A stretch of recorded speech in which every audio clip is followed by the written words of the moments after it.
I'm Todd Henderson. I got Clay here with me. Today we're going to do a 6-inch Pro Comp lift kit on this 2015 Ford F-150. This is a 2-wheel drive. It's going to be a lot easier to do than the 4-wheel drive. Let's go ahead and get started, Clay. Let's do it. All right, so we've got our truck up on the lift. Before you do that, you need to take a baseline measurement at all 4 corners from the center of the wheel to the inner fender well. That way, once you apply the lift, you'll know how much lift you've got. If you have any issues, you'll be able to relay that information back to the manufacturer.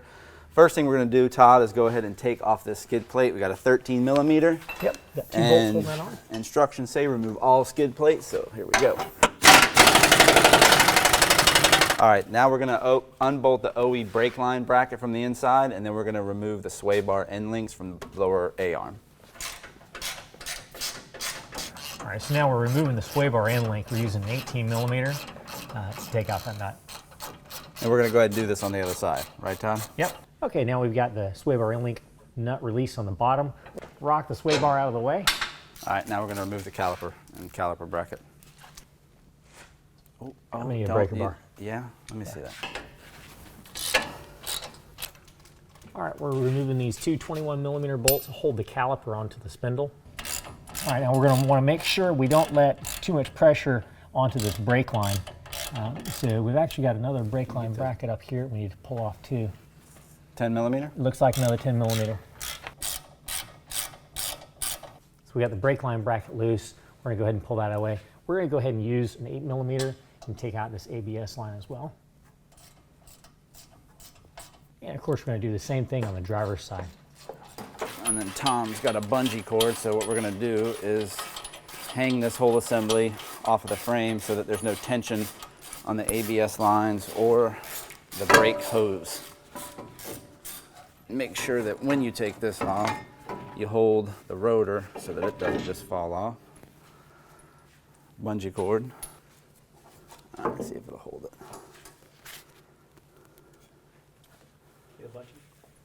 So it's a little tight, but I mean, you just don't want the full weight of this caliper hanging on the brake hose. You could damage something internally, and then you're replacing brake hoses for no reason.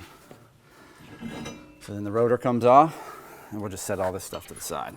So now, we need to go ahead and remove the sway bar complete from the vehicle. So you got a 15 millimeter, you're gonna need a deep well. You can see how long that bolt is. This is the perfect place to use air tools.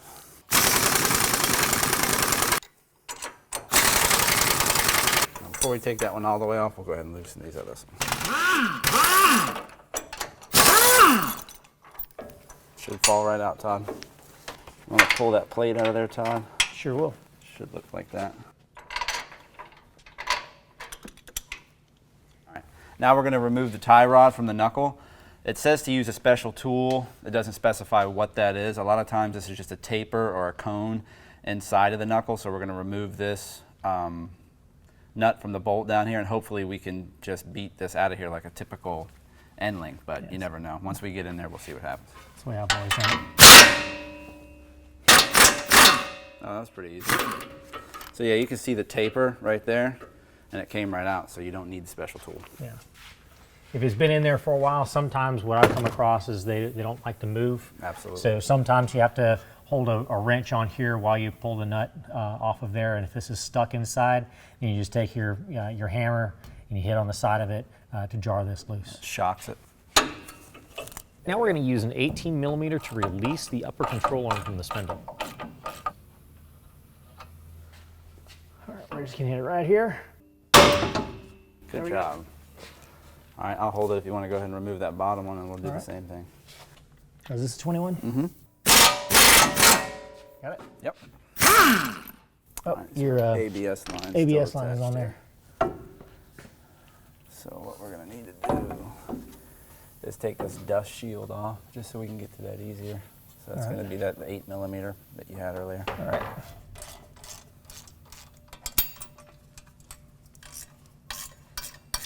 So, note to our viewers, before you remove the spindle, take off your dust shield and then release or remove that ABS line. All right, now we can get to that pretty easily. That's going to be a hex. Nope. Nope. Hex. Oh yeah, Allen key. So what do you think about a 6 millimeter? Sure.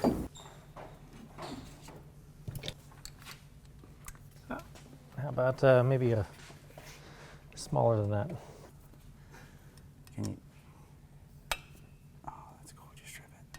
That's cool, dude. I got all. That's good. This is good upper shoulder workout. I'm glad I could help you. There we go. There you go. We released that from the knuckle. All right, now Todd and Thomas just performed all these procedures we're about to explain to you on the other side.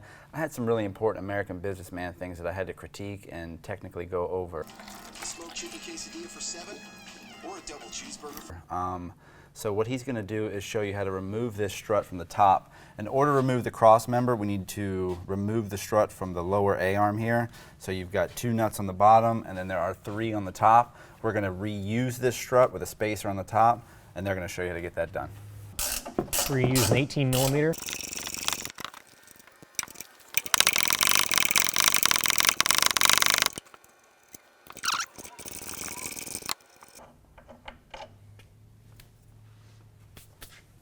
Now on the bottom of the strut, we've also got 2 more 18 millimeter nuts we need to remove from the A-arm. Now we can either try to fight this thing out of here, or we can go ahead and loosen up the A-arm so it can droop, and then we can pull it out easily. All right, so we're going to use a 27 millimeter on the outside for the front and the outside for the back, and on the insides as a 21 millimeter. Gotcha. There we go. You got it? Yep.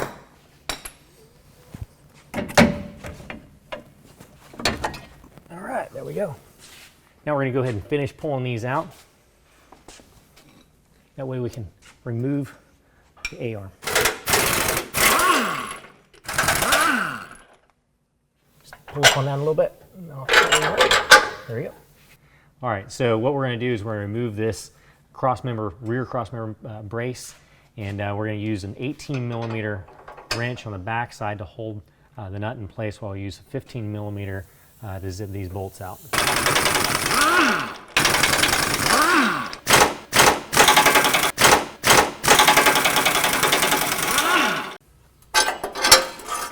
Now we're going to put our front cross member in.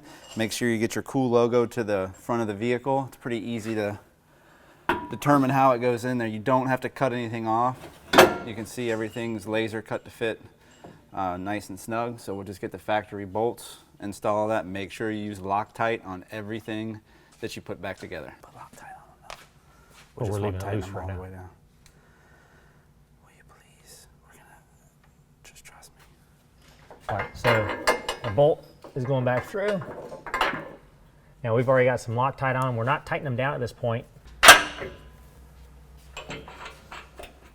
Now we're going to go ahead and install the rear cross member. That side fits in it. Might have to persuade that side. Oh. There you go, bud. Now, you're going to notice that the front cross member is offset towards the front. The rear cross member, you also want it to be offset towards the front. That's how you get your alignment correct. Now we're going to use our factory bolts that held the old cross member brace in. We're going to put those back in to hold this one in place. We're also going to use some Loctite so these don't want to come loose.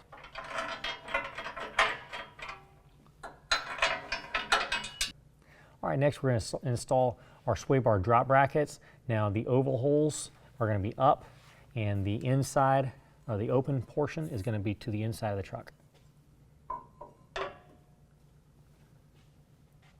And I need the hardware. Now this is exactly where we pulled off the sway bar, so we're using the same holes. We're lining the oval holes up. Dropping a bolt down through. I've already got a washer on there. I've got some Loctite on it. Putting another washer on it along with a supplied nut. All right, now we've got our supplied bolt. We've gone ahead and put some Loctite on it. We're going to drop a washer on there. We're going to run that through the back support bracket, or back through the cross member and into our drop bracket for our sway bar. We'll put our washer on it and then run our supplied nut in place. We're not going to tighten it down just yet though. Now we can tighten the bracket to the frame and then to the cross member. All right, so now what we're going to do is we're going to torque down all of these to the correct specifications. We're going to hold with a 15 millimeter on the bolt side. On the nut side, we're going to torque it down. You always want to torque down on the nut side, not on the bolt side. We're going to torque it down to 60 foot-pounds.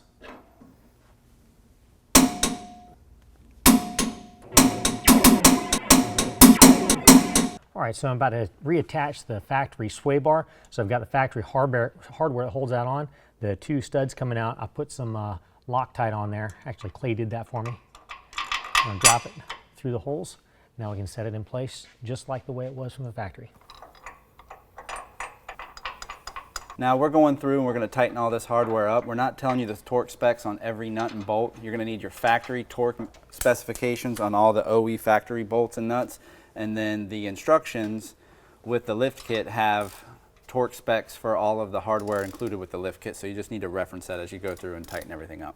All right, guys, we've already installed everything on the driver side, so we're going to show you how to do it on the passenger side.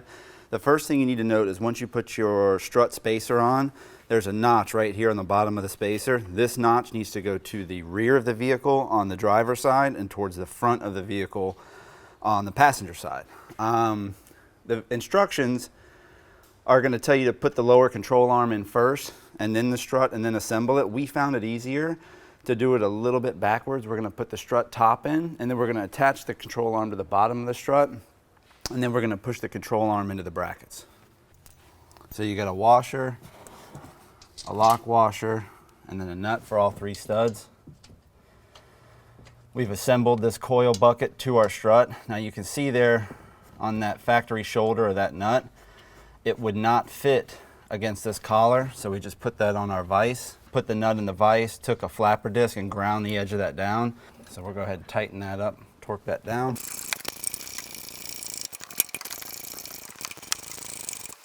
So we got our strut all torqued down up here. We're gonna go ahead and get the lower control arm on the bottom of the strut. And like I said, we'll push that control arm into the lower brackets.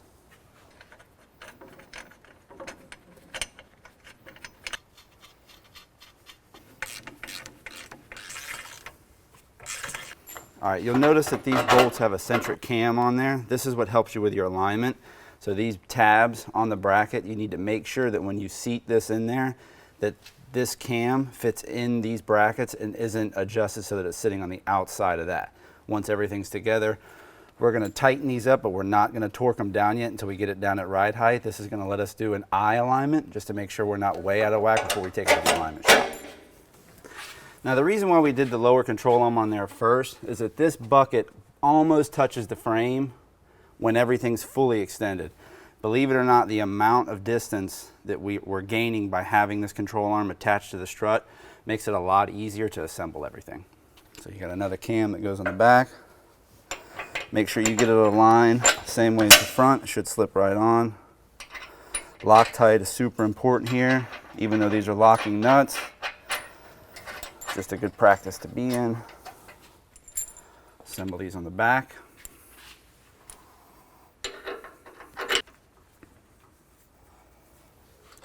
We'll go ahead and tighten those a little bit. Like I said, just leave them snug though, and then we'll put our knuckle on. Now you see how I'm turning that, how the cam is turning?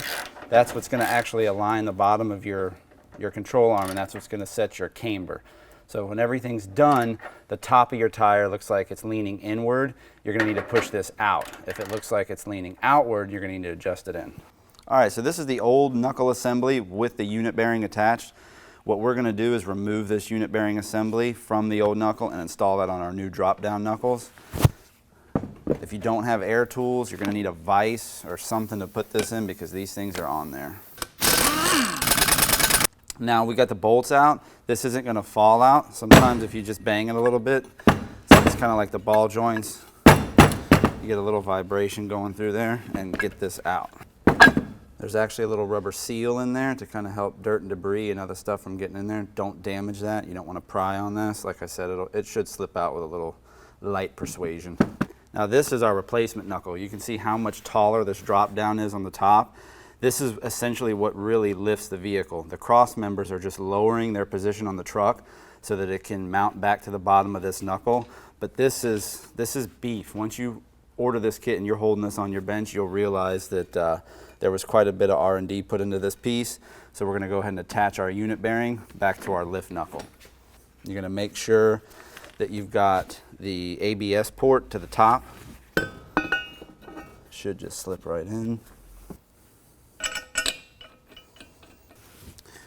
All right, so now you guys that know that I'm a Loctite junkie are gonna ask, no Loctite? No, these, you can see the 10.9 on there. If you look at your diagram with the instructions, these get torqued down to over 200 foot-pound of torque. So anything with that high of a torque rating, I usually don't worry about Loctiting because it's on there and you are not gonna vibrate it back off. So I'm gonna go ahead and get those on with the impact. We'll torque those down and then we'll install our knuckle.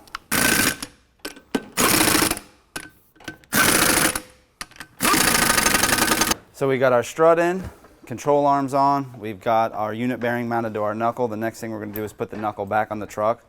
I've got a jack underneath the lower A-arm. You're gonna need to jack that up. If you guys are doing this on jack stands, you have to make sure that you've got another jack in the back of the vehicle. Todd just put a shop jack stand back there because when we apply pressure to the front, it's gonna wanna push the front of the truck up. And this is part of what's going to set the tension on everything so that way when the truck is completely off the ground, you've still got preload on all the suspension parts. So I'm using a transmission jack here. You can use another floor jack, a bottle jack, anything. Just make sure you've got the opposing side of the vehicle with a jack stand under it as well so that it doesn't want to lift off. We're going to slip this knuckle over the ball joint on the bottom. Go ahead and thread that on, it'll help keep it there. And then pull this upper control arm down.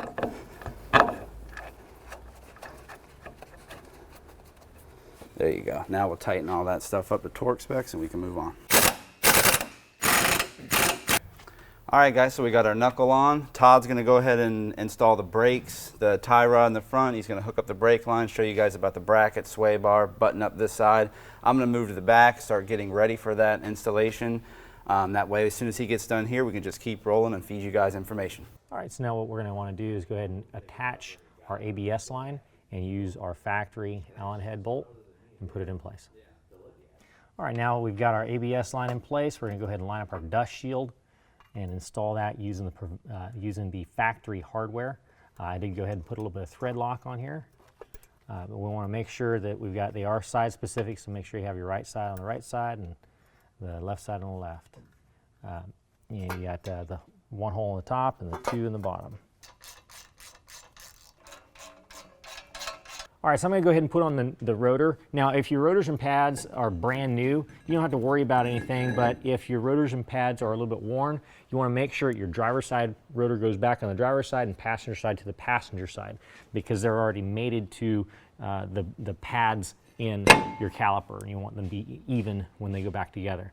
So I've got this in place. I'm just going to take one of the lug nuts, I'm going to thread it on, and this is just to keep the rotor stilled where it's not wiggling around. It keeps everything aligned.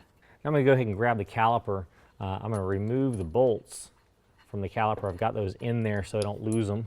I'm going to go ahead and remove my bungees that hold everything in place, and I'm going to rock that caliper over.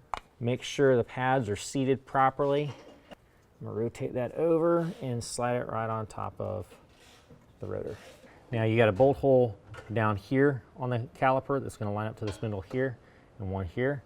You're also gonna wanna keep an eye on this brake line, make sure it doesn't get too tight or stressed. I'm gonna go ahead and thread in one of the bolts. All right, I'm just gonna snug these down for right now, but remember we're gonna have to go back and tighten these back down to torque spec. All right, so we're gonna have to install our new brake line brackets. So in order to do that, we've got quite a bit of tension created from our ABS line being attached to a brake line. So we're gonna clip that free. Make sure you do not damage the ABS line as you're clipping this. All right, now we're gonna get our new extended brake line bracket. We're gonna bolt it right up with the factory bolt up to the location that this first brake line bracket came out of. We want to be able to move it around, so we're going to tighten it down at this point. All right, now we're going to go ahead and move to our lower brake line bracket. Now it looks kind of funny. You've got a couple of pieces. You're only going to use this one hole when you're mounting to the new spindle, but here's the hole in the spindle that we're going to go to. Again, we're going to use the factory threaded or the factory bolt to go into that hole. I went ahead and put some Loctite. I'm putting Loctite on both of these bolts here. We're not going to tighten it down all the way for right now because we want to be able to wiggle it around and make sure we get everything lined up properly, watching our spring, make sure nothing rubs against the spring or any of our other suspension components. Okay, now this brake line right here, this is a hard line, so you want to be really careful not to kink that line. What I'm going to do is I'm just going to bring this down, line these holes up to the brackets. I've got my extended bracket that I'm attaching the factory brake line bracket to. I'm using my provided hardware. And what I'm going to do is I'm not going to tighten it down all the way. I'm just going to get it snug to where I can still manipulate it and get the angles that I want to get. I will have to slightly bend this hard line bracket to make sure it's not rubbing against the spring in the back. And you may have to do yours a little bit differently because everybody's geometry might be just a touch different with something in the way, but you'll get the idea of what we need to do. All right, lower brake line bracket, same thing. We're going to put that through. Now, as we're putting this through, remember that this lower brake line bracket is going directly to the caliper. When you're putting that together, remember this caliper moves in and out about just a slight amount. So you want to make sure you give it enough slack that it doesn't create tension as it's trying to compress the caliper when you're braking. The provided hardware to attach both these brackets, top and bottom, is 1/2 inch on nut and bolt. All right, so now what I'm going to do is I'm going to rotate this all the way to the left and to the right to see where it's going to be rubbing. Now, we're seeing how this is hitting the spindle up top. So if we have to bend anything or move anything out of the way, we're going to do so at this point so that it's not actually hitting. Something else to watch out for is not just for this bracket here, but also this bracket. Now, I'm going to go ahead and pull this out a little bit before I tighten it down so that once I get it tightened down, I want to test it, make sure nothing actually hits. On the driver's side, we actually had to bend this tab on the bracket to make sure it cleared the spring. All right, so once we've gone ahead and routed everything and moved it all around, make sure everything's going to look right, we're going to use our supply zip ties, lock all that down. We're going to lock down all of our hardware to make sure everything is set in place and nothing's going to move around. All right, now we're going to go ahead and reconnect our tie rod and then also our sway bar end link.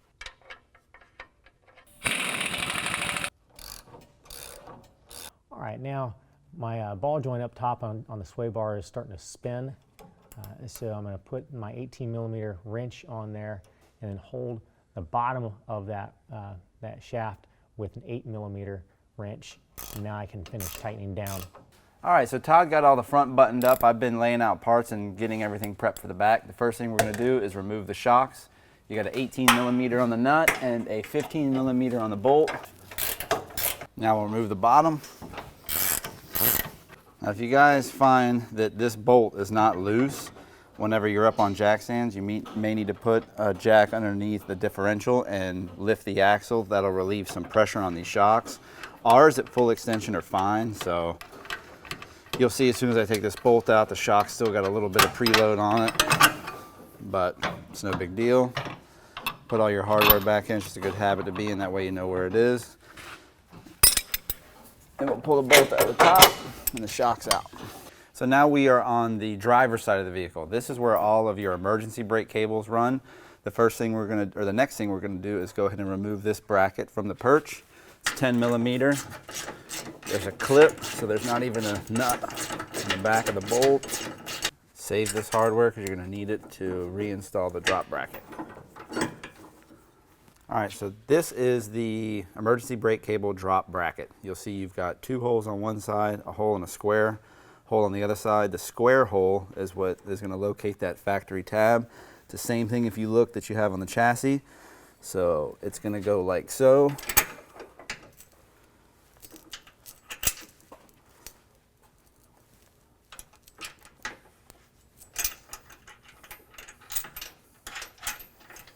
Now we'll tighten those up, and then we're going to reattach this bracket to the drop bracket. So now we're going to attach the factory bracket to our drop-down bracket with the clip and factory hardware. You're just going to sandwich that in there. And that's your e-brake relocation bracket. So we're gonna go ahead and remove the bump stop can and the bump stop, 13mm deep well with an extension. Now the factory must have just had these bolts laying around, because there is no reason to have a 75-foot long bolt holding in your bump stop. Oh yeah, just keep going. Oh, it's still there. Okay, there it is. So that's a little bit of overkill.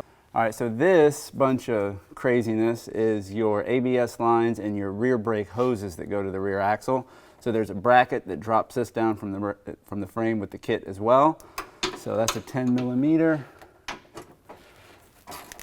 All right, and there's a little Christmas tree holding this brake line.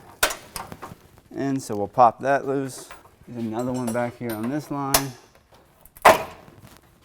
Now we'll put our bracket up there and see if we need to keep going. But the idea is when you guys are doing this is just check the tension on all these clips. There's another one right here. If I need to, I'll pop that one off of there too. You can bend the brake lines, it's okay. You need to bend them once. If you flex them back and forth, this is not one of those things that's meant to be rebent a number of times. It'll actually break and crack, and then you're putting new lines on. All right, so this is the bracket that will attach to the frame and drop down all of your ABS and brake line brackets. Instructions are a little vague on how to use this bracket. I think they use it for a few different lifts. What I'm gonna do is put it in like this. Pretty sure this is the hole right here that I can bring that down and mount that to there. So we don't have to remove this clip from here. Brake lines are all okay.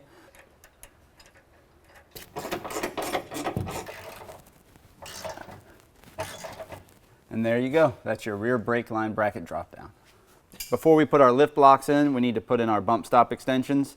It's just 2 pieces of angle clamshell. You're gonna have to put this bolt in one at a time. It's a tight fit. This is our 75-foot long factory bolt. You'll notice there are 2 pins, holes in the bottom of this that would be for the factory ones. Mine do not line up. It's not a big deal at all. If you look at it, one will line up and that hole in the middle will line up perfect. So I am going to break this tab off and install everything. That one tab is sufficient to keep this from rotating. When everything's bolted together, you're not even gonna know what happened. Modified. All right, so we've got our bump stops in, we've got shocks off, brake lines are relocated, checked everything. There should be plenty of room to drop the rear axle down from the leaf springs, install new U-bolts and the lift blocks. You're gonna need to support the rear axle housing. I'm using a transmission jack. Not a lot, just a little bit. As soon as you see it start to move up, you're good. Now we've got that weight supported here. We're gonna go ahead and finish removing our U-bolts, and then we'll drop the axle down with the jack. That way we control where it's at and start installing some more components.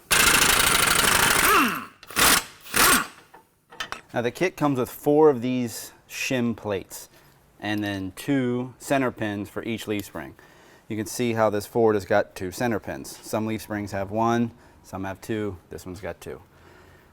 We're not gonna install these shims because this truck is not gonna see a whole lot of towing, and I'm afraid that if we do install these shims, it's gonna actually have a factory rake where the nose is a little bit lower than the front, and we want our truck to be level. So we're gonna go ahead and install our blocks without these, sit it back down on the ground. If you do wanna install these, you're gonna need to put a C-clamp on each side of this spring, and then unbolt these center pins from the leaf spring, install these shims on the bottom of that, and then reinstall these provided center pins. These are longer, so they're made to work with these extension shims. So now we're gonna put in our blocks. These are beefcake blocks, guys. I've seen a few different lift kits and I like these. Solid aluminum. You've got steel pins pressed into it. This is good stuff. So anyway, this is gonna go on the perch, pins facing down. Once that seats, we're gonna get the new U-bolts. Now, this is where it gets tricky. I'm gonna need to rotate the pinion up, and with Tom's help here, we're gonna seat those center pins into the top of the leaf spring. Once we do that, I'm gonna loosely go ahead and put this plate on the bottom. That way it'll just kind of help keep everything in place. I'm gonna go ahead and do this on both sides, so that way, as we're rotating everything into place, hopefully they both just seat in at the same time. Then we'll jack up our center of our axle with our jack, and we'll put pressure against all of this stuff, and then we'll tighten up our U-bolts. All right, so you can see those 2 pins. We need to locate, there's holes on top of this block with those pins. I'm gonna do one side at a time. We're gonna pull it back, seat this side, tighten up these U-bolts, and then that'll give us leverage on the other side. We can seat it in. So I'm gonna apply a little pressure with the jack, and then just kinda, you don't wanna go too crazy. There you go. Yep, and then it fits into place. So now we'll tighten these side up. So we've got our U-bolts in. We've got these bolts hand threaded up. I don't have a deep well socket long enough for that. If you wanted, you can go ahead and cut these now, and then you can get whatever socket you want on there. When you do cut these, make sure you find a thread with your cutoff wheel and stay with it. And then when you take this nut off, as soon as you get to the end of the threads, you're gonna need to chase it, which essentially means you sit there with the nut and go back and forth a few times so that as you pull it off, it wants to deburr anything on there, or you'll never get that nut back on the U-bolt. And then up top, if you look, there's a little plate here, and you can see where the U-bolt should be captured right there. Sometimes when you're putting this stuff on, one will fall to the other side. Just make sure those are where they should be. Go ahead and tighten these up a little bit, and then we'll do the passenger side. So there you go, guys, that easy. Just kind of fell right into place.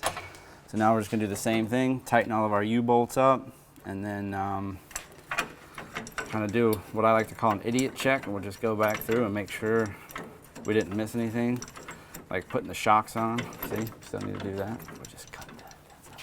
I wouldn't even use that. I mean, you can. Before you put your shocks in, it comes with a little sleeve bushing. Just make sure you push that in.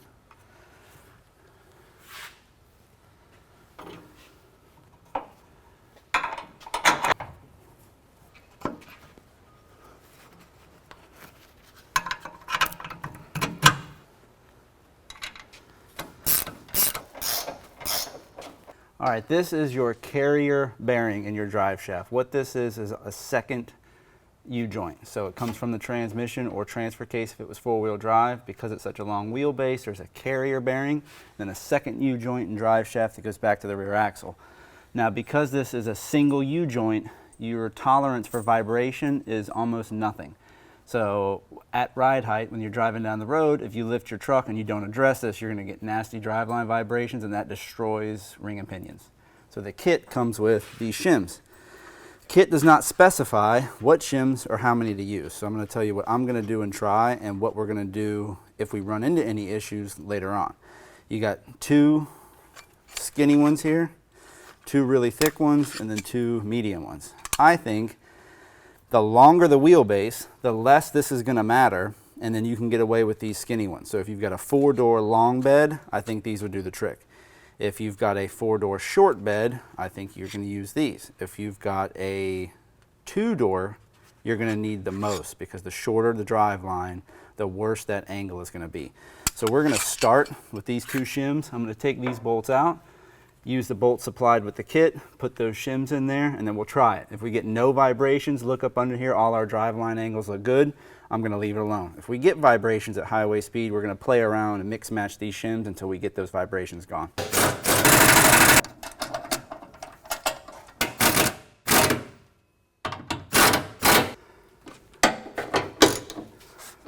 All right, so we've got everything in. Todd is going to go ahead and cut our U-bolts off. It's going to leave about a 1/2 inch on the U-bolt. It just makes it easier to cut. You don't want to get too close to the bolt. If a blade slips around, you need to actually cut below that. It kind of gives you a little bit of fudge factor.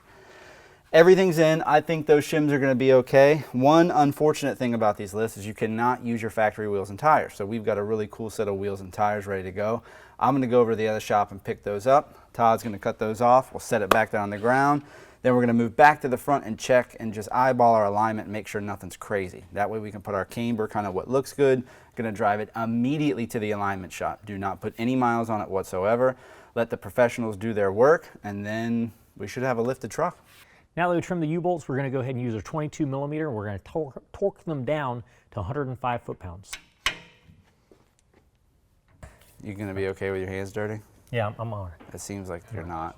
Are you not okay with my hands dirty? I'm just observing. Yeah.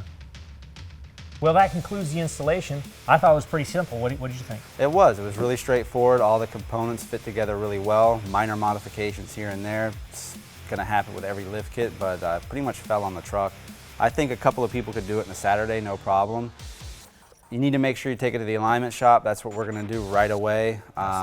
Let the real alignment experts check it out, dial everything in so that your truck rides nice, and then take it out and enjoy it. That's what this stuff is meant to do. Well, if you have any questions, call the experts. We're here to help you out.